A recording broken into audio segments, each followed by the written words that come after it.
ബേസിലിൻ്റെ ഫിൽമോഗ്രാഫിയിലെ ഏറ്റവും മോശം പടങ്ങളിലും. First half കഴിഞ്ഞപ്പോൾ ഞാൻ കരുതി ഇറങ്ങി അടുത്ത തിയേറ്ററിൽ പോയി പേട്രിയോട്ട് കണ്ടാലോ എന്ന് ആലോചിച്ച്. അതായിരുന്നു എൻ്റെ അവസ്ഥ. അതിരടിയെക്കുറിച്ചാണ് പറയണത്.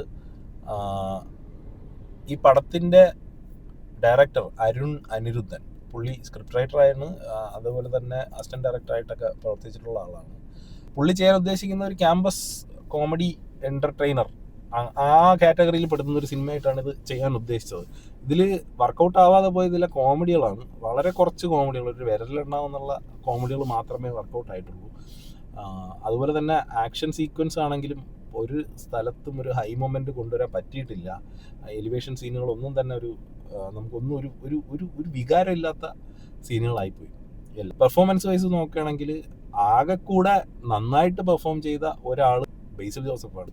18 വയസ്സിൽ ഫസ്റ്റ് ഇയർ കോളേജ് സ്റ്റുഡൻ്റായിട്ട് കാണിക്കുന്നത് മുതൽ പുള്ളി പക്ക അഭിനയിച്ചിട്ടുണ്ട്. പുള്ളിയുടെ കരിയർ ബെസ്റ്റ് പെർഫോമൻസ് എന്ന് ഞാൻ പറയൂല, പക്ഷേ കരിയറിലെ നല്ല പെർഫോമൻസുകളിലൊന്നും. ബെസ്റ്റ് പെർഫോമൻസ് എനിക്ക് എപ്പോഴും പൊന്മാനാണ്. പൊന്മാൻ കഴിഞ്ഞേ ഉള്ളൂ, വേറെ അതും. സോങ്സ് ഒന്നും വർക്കൗട്ട് ആയില്ല. സോങ്സ് ഒരെണ്ണം ആദ്യത്തെ മാത്രം അത്യാവശ്യം ആവറേജ് ആയിട്ട്. ഈ മെയിൻ ക്യാരക്ടർ ചെയ്ത ഒരു മനുഷ്യരും നല്ല പെർഫോമൻസ് ഉണ്ടായിരുന്നെന്ന് എനിക്ക് തോന്നുന്നില്ല. ഇതിൻ്റെ എഡിറ്റിങ്ങിൽ ഒരുപാട് പ്രശ്നം പറ്റിയതായിട്ട് എനിക്ക് തോന്നി. കാര്യം നമ്മൾ ഈ അവിയൽ ഉണ്ടാക്കാൻ വേണ്ടി മലക്കറി വെട്ടി കൂട്ടിയിട്ട് അതെല്ലാം കൂടെ എടുത്ത് കുഴച്ചിട്ടാണല്ലോ ഈ സാധനം ഉണ്ടാക്കണേ. അപ്പോൾ അതുപോലെയായിരുന്നു ഇതിൻ്റെ എഡിറ്റിങ്. എവിടേക്കോ എന്തൊക്കെയൊക്കെ കുറേ അങ്ങോട്ടും ഇങ്ങോട്ടൊക്കെ പറക്കിയിട്ട് അവസാനം ഒരു സാധനം ചെയ്തു വെച്ച്. മോഡേൺ മറ്റേ മഴ പെയ്യുന്ന മുതല കൊടുത്ത സിനിമയിൽ മോഡേൺ ആർട്ട് എന്ന് പറഞ്ഞുകൊണ്ട് ശിവൻ അണ്ടകടാഹം വരച്ച് വെച്ചതുപോലെയാണ് എന്തൊക്കെയോ ചെയ്തു കൂട്ടിയിരിക്കുന്നത്. ക്ലൈമാക്സ് ഒരു അരമണിക്കൂർ was far better than the rest of the movie. അത് പറഞ്ഞേ പറ്റുള്ളൂ. കാരണം കുറേ ഹൈ മൊമെൻറ്റ്സ് ഒക്കെ കൊണ്ടുവരാൻ ശ്രമിച്ചു.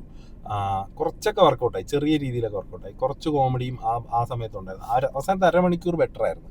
ബെറ്റർ എന്ന് വെച്ചാൽ കൊള്ളായിരുന്നു, കുഴപ്പമില്ലായിരുന്നു, കണ്ടുകൊണ്ടിരിക്കുകയായിരുന്നു. പക്ഷെ ബാക്കി rest of the movie was നമുക്ക് അസഹനീയമായ കുറേ സാധനങ്ങൾ അതിൻ്റെ അകത്തുണ്ട്. ചുമ്മാ ഒരു വികാരമില്ലാത്ത ഒരു സിനിമ.